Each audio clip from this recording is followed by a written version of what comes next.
Hey everybody, I'm Kyla, I'm Nicole. and welcome to Buzzed and Baffled, our new podcast where we discuss the craziest real life events to ever happen.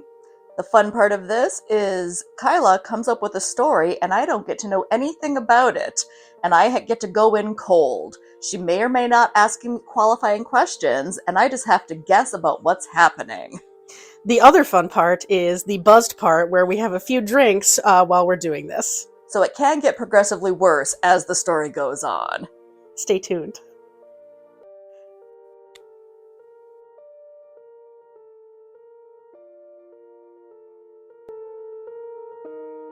This is our standard disclaimer that all of the views expressed in this podcast are either solely Kyla's or solely Nicole's.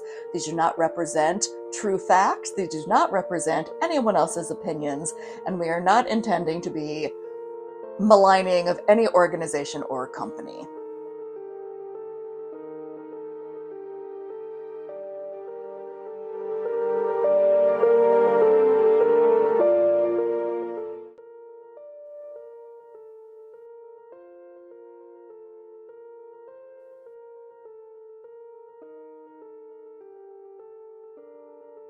Alright, so for this first episode, our drink of choice this evening is the Boda Box Dry Rosé.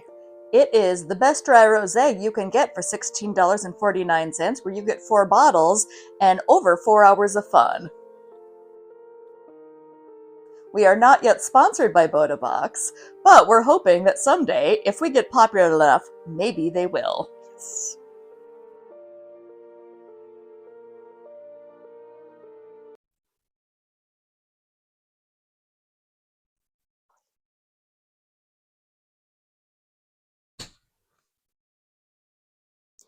Alright, so we are going to dive in with our first episode, and the only thing Nicole knows about this is basically the title. What I did was I asked her if she knew about this to make sure I wasn't wasting my time telling her something she already knows, and she did not. So this is the Great Molasses Flood.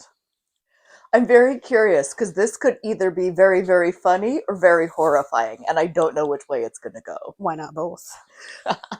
So this takes place in Boston's North End. Ooh, I do like Boston. Shout out to John and Anthony. And the date is January 15th, 1919. So there's a company called Purity Distilling Company, and what they do is they get molasses shipped in, probably from the Caribbean. I'm totally guessing on that, but that would be my guess. And they load it into storage tanks on their property. And what they do is they pump it from the storage tank into the factory where it's fermented into ethanol, which is straight alcohol. Okay, so they're not getting the raw materials, they're getting the actual molasses. They're getting the actual molasses. And this is 1919, so this is probably like in barrels or something, I'm assuming? I don't know if it's like an ore ship where it's just a big hull and they just pump it out. Actually, yes, that's how it works, because I'll get into that. I'm just picturing a big wooden ship filled to the brim with molasses. Yeah, and as the waves go, it like drips a little bit over the edges. Yep, it's like spilling. Yep. Okay. So the tank that they have on their property is 50 feet tall and 90 feet in diameter, and it holds 2.3 million gallons when it's full. It's a little bit bigger than Banks' burn barrel, but not by much. Yeah, it has a couple inches on Banks' burn barrel, but not by very much. And what they're doing with the ethanol is they're using it to either fortify like spirits for consumption, or using it in munitions for war efforts, war stuff that they're making. What do you use molasses to make worse stuff? Well, so the ethanol is used as probably so the molasses is turned into ethanol. Yes. The ethanol is used. So they're not they're not fortifying the troops with molasses. No, they're not like, here's your MRE full of molasses. Okay. So it's January 15th. The preceding days have been very cold, which is not uncommon, of course, for Boston. It's middle of January. So the day before, January 14th, a fresh shipment of molasses was received and added to the tank. It was warmed from the ship to allow it to flow into the storage tank, because how else are you going to get molasses? You move like cold molasses. Yeah, because I mean, there's literally saying that's like, slower Yeah. than molasses in January. Yeah. On the day of that we're talking about, January 15th, so the day after the molasses was added to the tank, The temperature rose to 40 degrees in Boston. So the molasses started to expand. At 12:30 p.m. on January 15th, the tank exploded. So all of the molasses just boom. So imagine a tank that holds 2.3 million gallons just like busts. Is this like a residential area or an industrial No, area? it's in the industrial area, so it's like kind of like in the harbor-ish area. I'm pretending like I know Boston geography, but it's it's not in the north end, so it's like, I mean, it's close enough to residential. but it's not like right next door where like it just encases houses and then freezes solid and everyone's trapped in molasses. Hold that thought. Jeez. So, some accounts of the explosion say it sounded like when the L train went by, which, as you can imagine, a rickety train in 1919 is very loud. The tank's rivets were blown out with such force, people thought it was a machine gun. Okay. I didn't know molasses had that kind of power. Which brings me to my next point. Molasses is very dense, as we know, so it stores a lot of energy when it's held in a tank. A gallon of molasses weighs about 12 pounds compared to a gallon of water, which is a little bit over 8 pounds. So when the tank collapsed, the stored energy was translated from being, static and standing still into a wave of molasses that was 25 feet high and moved at 35 miles per hour. It was a molasses tsunami. It was a molasses tsunami. This molasses wave knocked an L train off of its tracks, swept nearby buildings off of their foundations, Damn. and flooded areas with as much as 3 feet of molasses.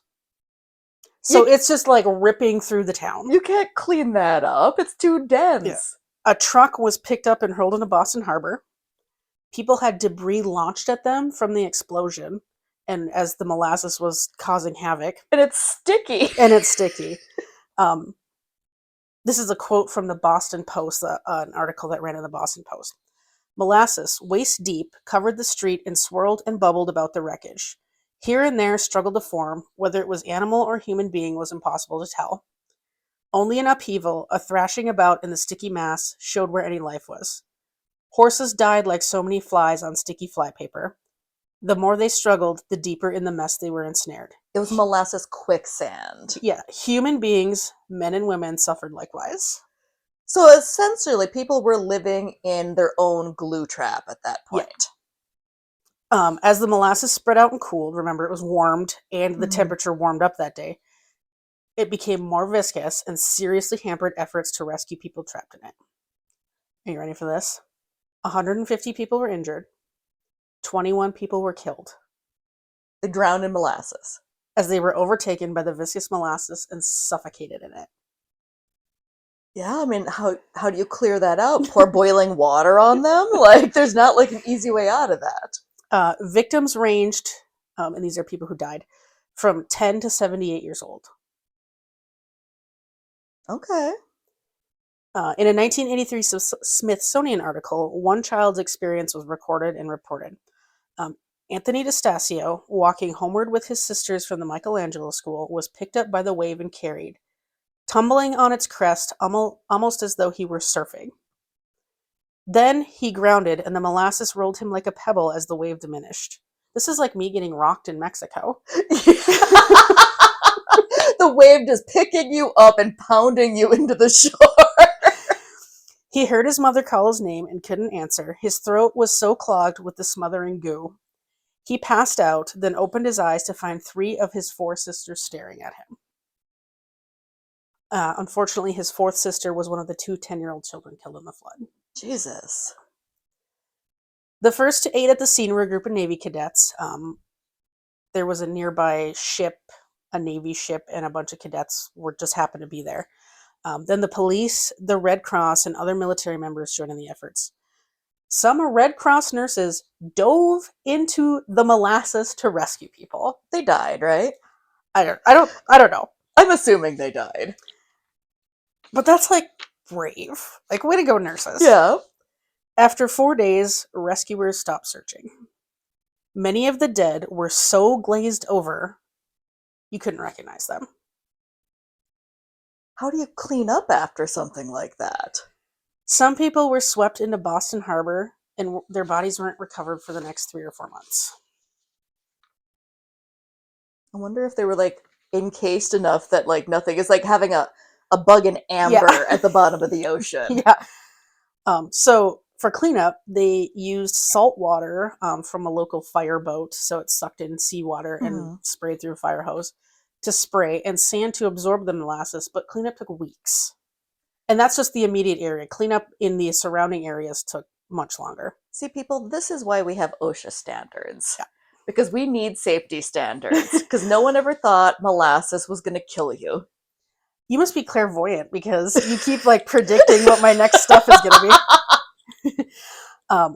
Boston Harbor was brown with molasses until summer. Gross. Yeah. Residents, cleanup crews, and sightseers tracked molasses all over the city. They brought it onto the subway. They brought it on the streets of the trains, It's everywhere. streetcars. It's everywhere. Everything's sticky. Everything's dirty. Yes, the entire city was sticky with molasses. People said like public telephones, payphones. You'd go to grab the receiver, and it was sticky. Like the entire city was sticky with molasses. That's so gross. And they didn't have like wet wipes back then where you could like sanitize and wipe things down. No, there was no Purell. This would be my nightmare. Just like people's germs and hair and disgusting particles just stuck to everything. Yeah. The smell Hot lasted. sugar. Some people claim lasted for decades. I mean, yeah, it's in all the nooks and crannies. Because as it gets warmer, it's gonna melt. Yep. Because Boston in the summertime is a hot, humid place. Mm-hmm. So it's all gonna melt into the nooks and crannies of the sidewalks and the buildings. And yes. So after it was all over and things started to be cleaned up, 119 people filed a class action suit against the United States Industrial Alcohol Company, which purchased the distilling company 2 years before the accident. It was one of the first class action suits in Massachusetts. Okay. USIAC, the company that purchased Purity Distilling, said it was anarchists who intentionally blew up the tank because some of the ethanol was being used to manufacture munitions. So it couldn't be faulty tank making. It must be the usurpers coming in and destroying the giant metal tank and weakening the bolts. Yes. It was later discovered, shocker to nobody, that the distilling company was trying to generate as much ethanol as possible prior to the implementation of prohibition. Shocker. And that capitalism be capitalism. And USIAC neglected basic safety tests like checking for leaks throughout the construction process. Mm-hmm. I want you to guess which position at USIAC, which title was in charge of overseeing the tank's construction. God, it's going to be something so inappropriate and not even like educated enough to do this. Maybe a company's treasurer. So the money man is the one in charge of overseeing, not like maintenance or engineering. Yes. And obviously he had no engineering or architectural experience whatsoever. He was basically an accountant who was put in charge of this tank construction. It's almost like putting Dr. Oz in charge of Medicare and thinking the best thing in the world is going to happen. Yeah. So besides the gross negligence and oversight, the actual contributing factors to the disaster, of course, were the fresh, warm molasses that was added on top of the cold, combined with the huge warm-up. Everything just expanded. Did they have it in written notice that it is not best practices to add warm molasses on top of cold? And then you have a 40-degree day. The tank was poorly constructed and leaked from the start. Oh, so they knew it was leaking. If they did any pressure tests at all with like water, they already knew it was leaking. Yep, and it leaked so bad that it was painted brown to hide how bad it leaked when molasses was put into it. This tracks. Yep. There was a fatigue crack in it near the manhole cover where employees would go in and I assume clean things out. And that's actually where the explosion took place, was in that fatigue crack. And they likely did not, when they were building it, I mean, obviously a treasurer was in charge of it, but didn't take into account not only the expansion pressure, but the fermentation pressure as the molasses inside the tank fermented. So you're telling me that a treasurer did not have the chemical knowledge to understand how the fermentation process Yeah. works? Also, the tank made groaning noises when it was filled. Bet you the neighbors loved that. Yeah, I don't know how that wasn't a big red flag. Even with the lesser standards, there's no code. Because, There's no 1912, like, this is before we even had child labor laws, correct? yeah, and I don't know when OSHA came about, but even with these lesser, like, the building standards of the time, even back then, the steel was about half as thick as it should have been. So even back then, they knew the steel was not as thick. They're the cutting corners, knowing it. For a tank of that size, and it was missing the element manganese in the steel, which further made it more brittle. They're the United Healthcare of molasses engineering. So the hearings for this class action suit went on for 3 years, and finally a court-appointed auditor found USIAC liable, and they had to pay $628,000 in damages. Today, that's about $11.4 million. Each victim's family received about $7,000, which is $128,000 today. And as a direct result of this disaster, stricter laws regarding corporate regulation and engineering and architectural oversight requirements were passed. Well, and see, this goes to show you don't know why things happen until you read about it. Yep. And this is why we have safeguards in place. Mm-hmm. Because no one wants to get drowned by molasses. No. And nobody should get drowned by molasses. All this would have taken was having a qualified person oversee the construction and not cutting corners. And it would have cost them a lot less. Yeah, in the end, yes, it would have. So, there's a lot of greed going on here, and unfortunately 21 people died, but that is the Great Molasses Flood. Some people have referred to it as the Boston Molassescur.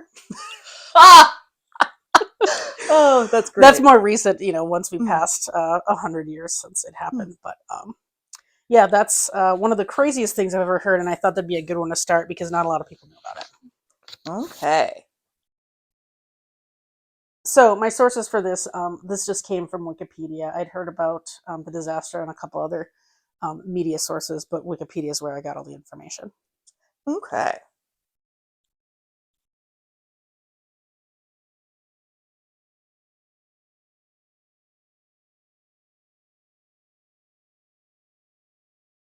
So, as this is our first time trying a podcast, we did not realize that would go as fast as it did. The good news is Kyla came prepared with a second story. So you get a 2 for this time, guys. Yeah, I grossly underestimated or overestimated the time that first story would take. So I thought we were going to have to trim our podcast down to fit an hour, but we clocked in at 15 minutes. So I think this time we recognize that perhaps we need to approach this less like a book report and more like entertainment.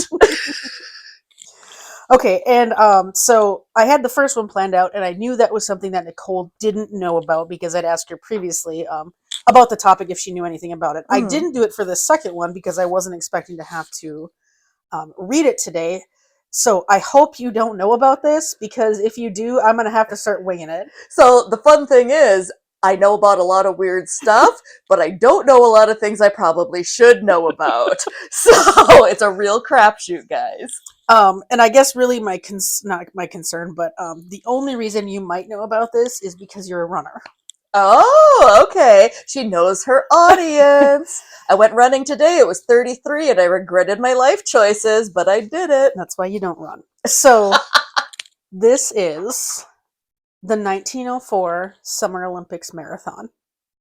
Okay, I have not heard this, but I'm very excited. This is my jam, guys. So, unintentionally, but way back in time again, we're in St. Louis, Missouri. Okay. So it's August 30th, 1904. I didn't even know St. Louis, Missouri had a marathon.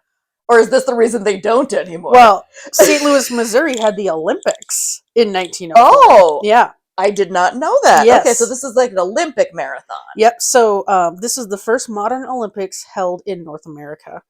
and it took place in conjunction with the World's Fair that was being held in St. Louis at the same Oh, time. isn't that where the hotel man murdered all those people at the World's Fair? Was that at the Chicago World's Fair? H.H. Holmes? Yeah. Yeah, in his So, weird like house yeah, of his little house of horrors where yeah, like there was like drops in the floor and like yeah, moving walls. So that was Chicago World's Fair. yes. But they used to have them every year, I'm assuming. I don't know if it was every year or every like 4 years or Okay. whatever, but Yeah. so they had like basically this big thing at once, and it was actually called at that time the Louisiana Purchase Exposition. But it was informally known as the World's Fair. So you have Okay. these two massive events going on at the same time. You have the World's Fair and whatever they did in 1904 at the World's Fair, some of which I'll talk about, and the Olympics. And like I'm just thinking like 1904, I'm gonna guess that they didn't have like good running shoes back then. So I can only imagine what it's like to run 26 miles in what I'm assuming are penny loafers. Well, the good news is the distance of marathons had not yet been standardized, at least at the Olympic level. So the race course was only 24.85 miles. Oh, that's much better when you're Yeah. not wearing supportive, cushiony Yep. tennis shoes. Um, the course had 7 hills, Jesus Christ, of course it did. ranging from 100 to 300 feet high with brutal ascents. Okay, whoever made that course hates people. Hmm. And in addition to the layout of the course, a lot of the roads had cracked stone in the roadways. Perfect for those leather bottom shoes. Yes, so probably more than a few twisted ankles. Shin Splint City. I wouldn't know about that because I'm not a runner. Surprisingly, maybe not. This surprised me that there were only 32 athletes participating in the marathon that year, but also it was 1904, so it was hard for people to get places. Mm-hmm. And the 32 athletes represented 7 nations. So, of course, the United States, France, Cuba, Greece, and the Orange River Colony, which was a free state annexed by Britain in the Second Boer War in South Africa. I know that's a mouthful. So there was a free state So in it's colonization. Yes, 100%. So Yeah. there's a free state in South Africa, and during the Boer War, the Second Boer War, Britain annexed it, Okay. and they're like, "This is ours now." Great Britain, of course, is there, and Canada. So it was a bunch of white men running this race. Almost. This was the first Olympic event in which Black African men competed. Okay. So And were these from the Bora annexed state? yes, Okay. so Len Tao and either Jan or Jan Mashiani of the Swana tribe in South Africa Okay. were participating in the marathon. They were actually in St. Louis to be part of the World's Fair, where they participated in the twice daily reenactments of certain battles of the Boer War. Mm-hmm. They actually served, and they were dispatch runners, so they would run Okay. So running is messages. their jam. Yes, yep. So they're tribal, and we know a lot about African tribes and their like legendary Yeah. abilities to run. But they were acting. Yes, so they were in the war, but they were also distance runners. That was their job in the war. They'd run messages between posts or whoever needed Okay. it. Shockingly to nobody, the race was incredibly mismanaged. Unbelievable. I know. I've never been to a race that is incredibly mismanaged. So we all know that typically, not we, I'm not a marathon runner, but Carla's saying in her vast experience of marathon running. So what time of the day do marathons normally start? Okay, so here's a story so my friend Ben and I have had very different experiences in this. Since we live in the Upper Peninsula and it's light at like 6 a.m. here during the summertime, our races start at like 7 a.m. Between 6:30 and 7 because it gets hot by like 10. No one has to be running a race by then. But downstate and in other time zones, they tend to start about 9 because it's not light enough, which shocked me the first time I did a trail run down in Saugatuck, Michigan. But so generally the morning. The morning hours. Like 9, I think you're kind of pushing it as a late start. You want it to be cool, you want the runners to be done before it's too hot. You want them to be woke up, well rested. Yeah, so this race started at 3 o'clock in the afternoon. Which is insane because even if you're a good marathon runner, by today's standards, it's going to take you at least 2 hours to do that. Yeah, and also remember this is August 30th So it's hotter than in St. hell in Louis. Missouri. Yes. So they're doing it at the hottest time of day. Yes. So at the time they started, the temperature was 90 degrees. Perfect. Yeah. Those are the exact running temps I look for. Mm-hmm.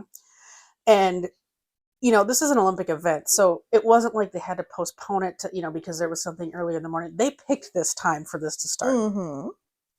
Despite the heat and the humidity, because you have to know that on August 30th in St. Louis, Missouri, it's going to be hot, organizers provided exactly one source of water for the marathon runners. And it was probably like at the very beginning of the course. It was nothing in between, yeah, no water stations. It was a well at mile 12. So a little under halfway. So I'm assuming they had to like get their own water out of the well? I don't know, but I mean, it was also like 19 something, so it's not like they had Gatorade stations. No, but I think in modern marathons there's water stations every 1 or every 2 miles for runners to stop. Yep. So having a single water station on a 90-degree day is insane. Yeah. Here's why they did that. The chief organizer, James Edward Sullivan, reasoned that they should only have one source of water because he was conducting research on, and I'm doing air quotes, purposeful dehydration, which is a theory that water upsets the stomach and leads to poor performance. I mean, it's going to lead to Charlie horses and like your kidneys shutting down. That's going to make you perform poorly. Yeah, I don't think a little sloshy in the tummy is really what you need to be worrying about. No, like, oh my God. I kind of, like, your kidneys are going to shut down in that kind of heat if you're running that. So this character, James Sullivan, was one of the founders of the Amateur Athletic Union, which of course is, a nationwide collaboration of amateur sports clubs. Bet you it's not anymore after this. Well, he went on to be the president after this. He also organized, and I'm doing air quotes again, Anthropology Days, which was his attempt to demonstrate white superiority in athletics. How did I know racism was going to make an appearance? It's almost like a bunch of white European men want to prove their athleticism and they have to make it scientific. So these Anthropology Days were held as part of the World's Fair. When I was reading about World's Fairs, they had human zoos. And I'm sure they were doing the like, oh, look at the head circumference. Like, here's how we measure to prove white superiority. Yeah, so basically they had people of different ethnic backgrounds, different nationalities competing against one another. It was basically a show for, I don't know if there were any white athletes in these shows, probably. But mostly it was so white spectators could watch and look at this is not my opinion, but look at the lesser or native or savage they were like, oh, populations. The others, they're different than us. And we want to see that the people that we associate with and we identify with are the winners. Yes. I'm going to hypothesize that is not how it went in this race. So back to the World's Fair real quick, which of course, again, is going on at the same time as the Olympics. And they were kind of using each other to advertise for the other. They had human zoos at the World's Fair. That's insane. And this was not the first World's Fair where this happened. I don't know if it was the last one. But again, they would bring in populations of other countries and basically put them on parade for people to go look at and watch them, in their native dress and doing their customs and whatnot. And so what year was this again? 1904. So like 120 years ago. So not that long ago. No. This was happening in America. Yep. And spectators would just go and basically gawk at these people. Just because they had a different skin color or a different custom or a different way of dressing. So, not a great time. No. This is what happens when you don't have a global economy and a global knowledge of other things. So, back to the marathon. The runners started the race inside the stadium, the Olympic Stadium. They started by running 5 laps around the track before they went outside to run the outside portion So of they're the doing like course. a warm-up. Yes, but it was part of the total marathon. Okay. So it was So included. it counted. It counted. The rest of the race was held on country roads that were covered in inches of dust. Yeah. Race officials rode in vehicles in front of and alongside So the really, runners. really churning Yes. everything up, so you're just breathing it in. Yep, they Right. kicked up dust everywhere, Mm-hmm. which only added to the terrible conditions that this race was ran in. Never mind that it's humid and 90 degrees. It's also like you're getting caked with Yeah. mud and like it's choking. Yeah, your now you throat. can't see or breathe. Also, the course was not closed off. So the runners had to dodge traffic, railroad cars, delivery carts, and people just out and about walking their dogs or whatever. I mean, all normal stuff, guys. Yeah. Makes perfect sense. So, the winner of the 1903, the previous year's Boston Marathon, John Lorden, fell violently ill 10 minutes after the start, 10 miles in, and dropped out. Well, of course he did, because it's 90 degrees outside and he doesn't have any water. The winner of the 1902 Boston Marathon, so 2 years earlier, Sam Mellor, was overtaken by dust, became disoriented, and stopped at the 14.5-mile mark. See, this reminds me, there is like an ultra marathon in the middle of a desert, and you have to have your own team, and they'll like carry giant coolers filled with ice, so you can just go lay in them because you get so overheated in the middle of this desert. One runner, William Garcia of the United States, was found unconscious on the side of the road with severe internal bleeding caused by breathing the dust that was kicked up because it coated his esophagus and ripped his stomach lining. So he was hemorrhaging from the inside out from breathing this dust during this marathon. See, and like I know like how the human body works and why we're able to run. Like humans are the only animals that are able to sustain that pace for long periods of time. And fun fact, humans are the only animals on Earth that can run another animal to death. I did not know that. I will not be the one running other animals to death. But so yeah, I mean, this guy, he's just trying to run. All this dust mixes with his mucus as you're running, and no water. You're dehydrated. Well, I'm sure there's like little stone particles and all kinds of little sharp edges. Shredding him from the inside out, and he's bleeding to death. He did not die. He survived after, of course, intensive medical treatment. But I mean, it's insane. So the race is continuing. Fast forward to the finish line. With a time of 3 hours and 13 minutes. That's pretty good for those conditions. That's real good. Which is 13 minutes slower than the previous Olympic marathon in 1900. But considering it's 90 degrees and it's dusty, not bad. Frederick Lors was the first to cross the finish line. Okay. Teddy Roosevelt's daughter, Alice, Teddy was there for the World's Fair, was about to present his gold medal. She'd put his wreath on his head and was giving him his gold medal, snapping it, doing a photo op. When the crowd began to murmur that he did not run the entire race. He cheated!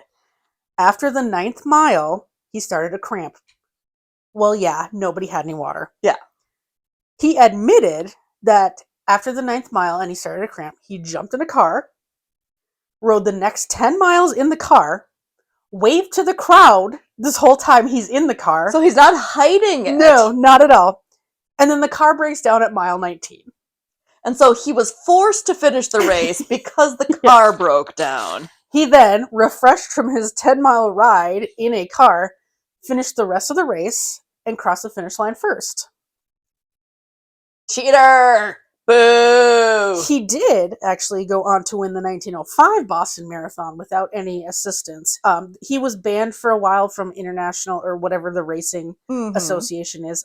I think it was a lifetime ban, but then they rescinded it to 6 months. So that's how he was able to go compete in the next year's Boston Marathon.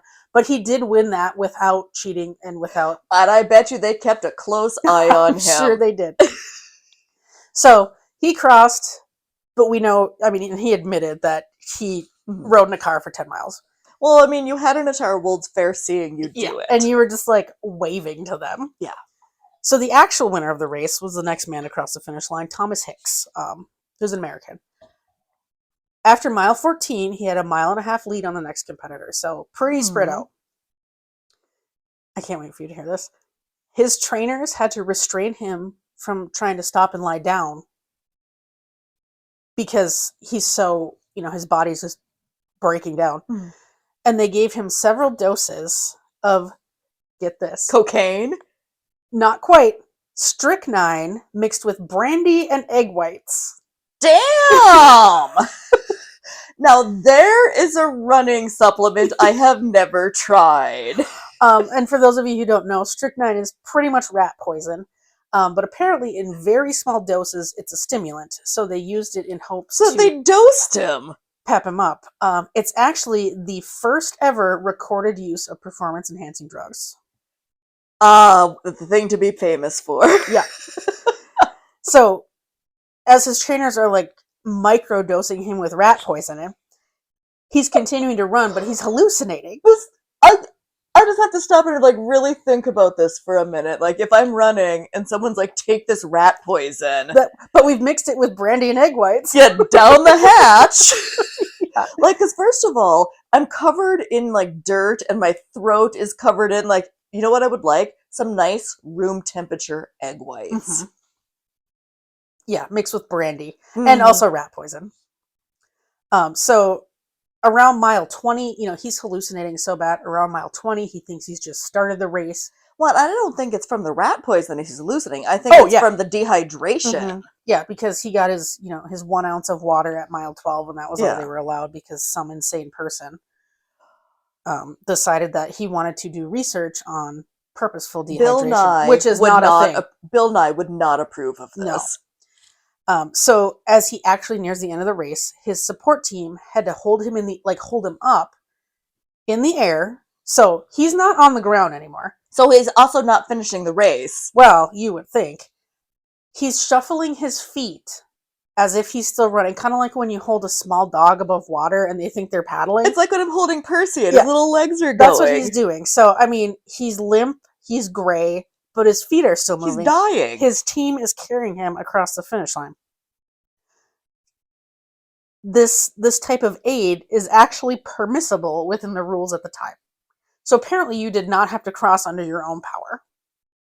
And like, we've all seen the video where like someone's been running a marathon and they're stumbling at the end because their body's so worn out and someone picks them up and drags them across. I think that is okay, but also very different than carrying someone who you've poisoned prior over your head to the finish line. Yeah, no, he has no contact with the ground. I mean, he's just like swimming in the air. And he crosses the finish line. Does he die? No. Okay. Almost. So after, he's obviously carried off on a stretcher. There were 4 doctors present because, why would you? And I don't know if they were actually there, like, on purpose or if they just happened to be there because, like, is there a doctor in the crowd? Yeah, the way this was organized, I wouldn't be surprised if nobody thought to have, like, a medical team. But also, like, your medical team back then is not the same as we'd have now. So he would have died within the hour if not for the 4 doctors who treated him. Yeah. He did survive, but guess how many pounds he lost during the race? I'm going to guess like 8. 8 is exactly right. Wow! Yeah. 8 pounds. And like, it was all water weight, I'm sure. So he was so dehydrated. Yeah. In a little over 3 hours, 3 hours and some minutes, whatever his time was, he lost 8 pounds of weight. I'm sure his kidneys were permanently damaged. Yeah, he probably was going into rhabdo. I don't know what rhabdo is. Oh, that's so rhabdomyolysis is when your body starts breaking down muscle. Oh, like it's eating itself to keep going. Your kidneys can't process it, so your kidneys start to have issues. Yeah. So he's the true winner. I don't know if we can call anyone a winner. I mean, he didn't go over without like being assistance carried, or drugged. Yep.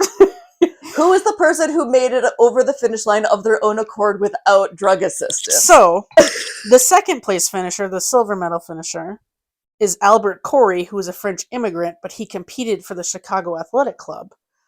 There was some issues with like some papers. So he was a French national, Some sources attribute him to competing for the United States. Some contribute him to being a French competitor. No one seems to really know, at least in like the 2 websites I looked at. There was Are you saying in your vast research? Yeah. So his finish time was 3 hours, 34 minutes, and 52 seconds. Mm-hmm. And then third place was an American named Arthur Newman, who finished with 3 hours, 47 minutes, and 33 seconds. So a big gap between second and third, even. Mm-hmm. So the next person who I want to talk about in this race was a Cuban postman and long-distance runner named Andorine Carvajal.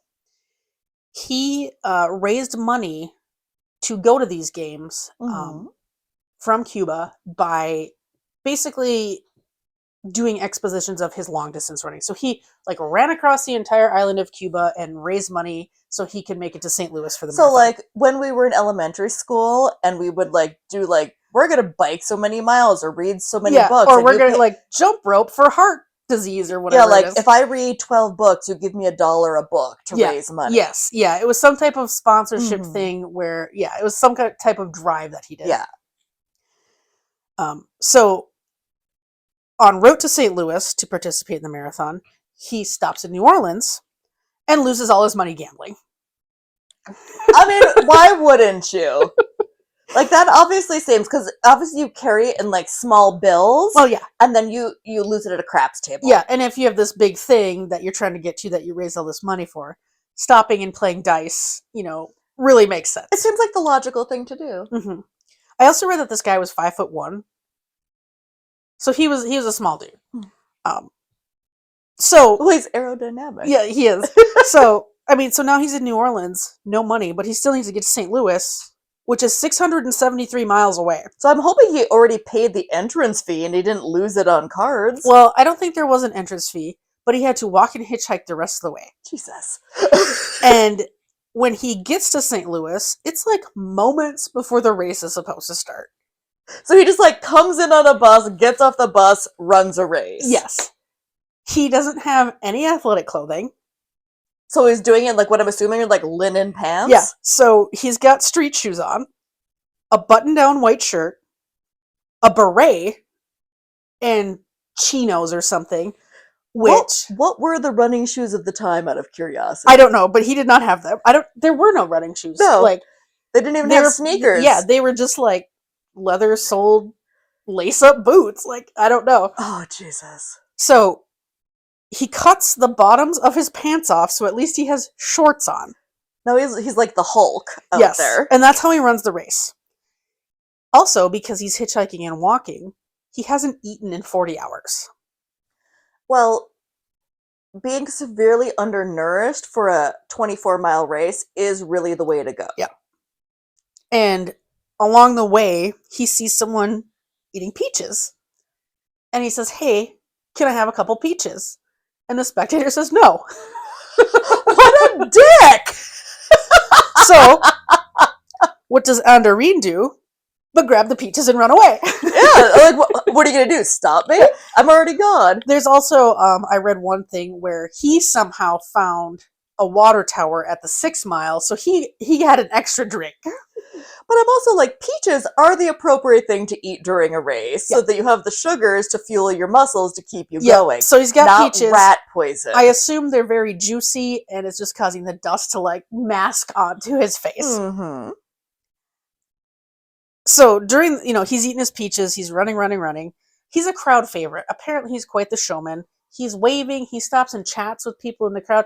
These marathon runners were not in any hurry to finish. I mean, they're waving, they're stopping to talk. So it sounds like it was more about the notoriety than the athleticism. So along his run, he sees an apple orchard. Of course, still hungry because he's only eaten 2 peaches in the last 40 hours. He stops and eats a bunch of apples. He's going to get the trots so bad. A lot of them were rotten. He's going to get the trots so bad. As he's running, he develops severe stomach cramps. I love that I know exactly what's about to happen. And he has to lay down and take a nap. I mean, it's better than him just like shitting himself on the course. Because they didn't have porta potties. Oh, no. I mean, they didn't even have water. Yeah. So after his little snooze, he wakes up and he rallies to finish in 4th place. I mean, you gotta give the guy points. Like, you stopped and took a nap, and you still came in 4th. Yeah. And you also have like a white button-down shirt and a beret on. And you didn't shit yourself after eating rotten fruit in the hot Missouri sun. So he ends up in 4th. The 2 South African runners, Len Tao and Jan Mashiani, finished 9th and 12th respectively. And this was pretty shocking because, these people were basically professional runners. That's what they did, not only as a member of their tribe, but as their job in the war. And a lot of people had said Len Tao would have certainly done better had he not been chased nearly a mile off course by a pack of wild dogs. Okay. So, like, were they wild dogs, or did some racist asshole release dogs on him? I don't know. But he got chased by dogs. Still finished. He's still finished. So, this whole race seems like a shit show. Yeah. Because of the terrible organization, the officiating, and the conditions, the 1904 marathon ended with the worst completion ratio in history. 14 finishers out of 32 competitors. It's almost like restricting their water really impeded the process. Yeah. And, the dust cutting your innards like glass. It had the slowest winning time of 3 hours, 28 minutes, and 53 seconds. And it almost killed 2 people. The time was exactly 29 minutes slower than the next slowest winning time for an Olympic marathon. The finish times for 4th through 14th place are still unknown because they were not recorded. Of course not. Like, why would you record that? The 1904 Olympic Marathon is considered to be the worst and wildest in history, and after this occurrence, they nearly abolished it from future Olympics. Yet, here I am knowing that all of those people are still faster than I am. Yeah. Me running my 14-minute mile. My sources on that were Wikipedia and a Smithsonian article that were very helpful. Okay, so you upped your ante with the research and got some Smithsonian in there. Yeah, it was some expansion upon what Wikipedia had. And I'd heard about this on a different podcast that I'd listened to before. My favorite podcast, which is My Favorite Murder. And it's just one of the craziest things I've ever heard about, If you think that's the craziest race ever, I'm going to do some research, and am I going to have a story for you?